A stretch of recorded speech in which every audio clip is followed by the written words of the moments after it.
Democrats making due process their new rallying cry using social media to advocate for the release of suspected MS-13 gang member Kilmar Abrego Garcia and an accused terrorist sympathizer Mahmoud Khalil.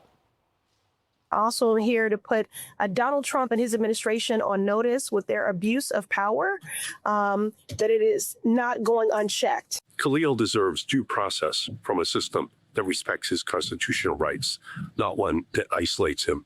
We must demand justice. More importantly, we're here to raise awareness that Kilmar needs to come home. We have to draw the line here. We have to make a big deal about this. Members of Congress have to come here.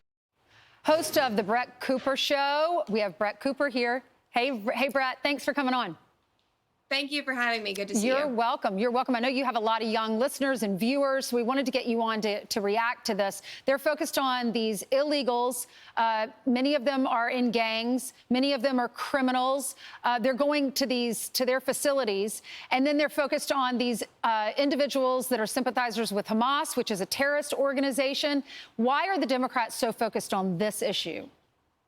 Well, I think they're focused on this issue because it is obviously an emotional issue, and they know that in order to reach Gen Z, I mean, historically in the past, it has been through emotion, which is why you're seeing these selfie videos, these rallying cries, which, in my opinion, is basically just like a glorified AOC at the border photo op. That's really what they're trying to convey through these videos.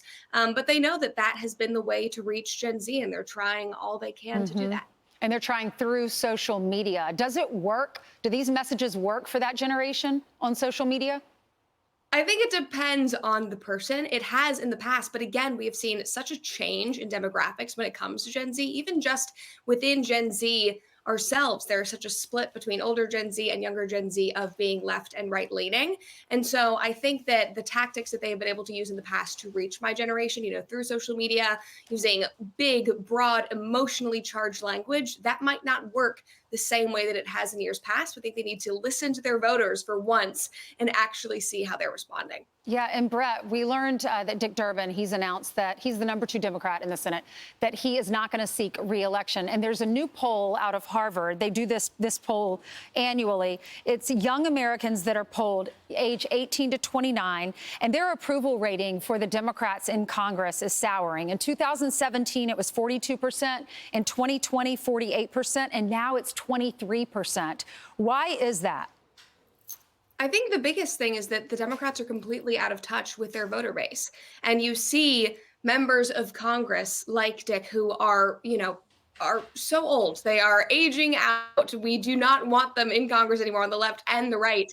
And I think that young people feel unrepresented and they are fed up. And if they don't like Donald Trump, then they're angry that their representatives are not pushing back enough. If they are more common sense in the center, they're angry with how radical they've gotten. They just feel completely left alone. What is the Democrat Party? Where do they go from here? Because you have the progressives and then you have the old establishment that is more moderate.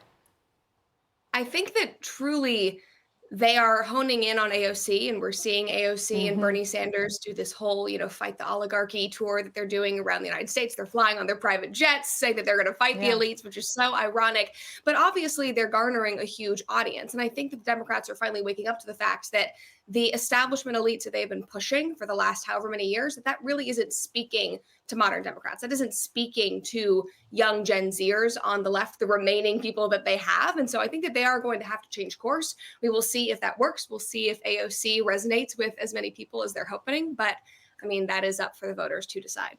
Okay, Brett, thank you so much for coming on. Thank you for having me. I'm Steve Doocy. I'm Brian Kilmeade. And I'm Ainsley Earhart. And click here to subscribe to the Fox News YouTube page to catch our hottest interviews and most compelling analysis.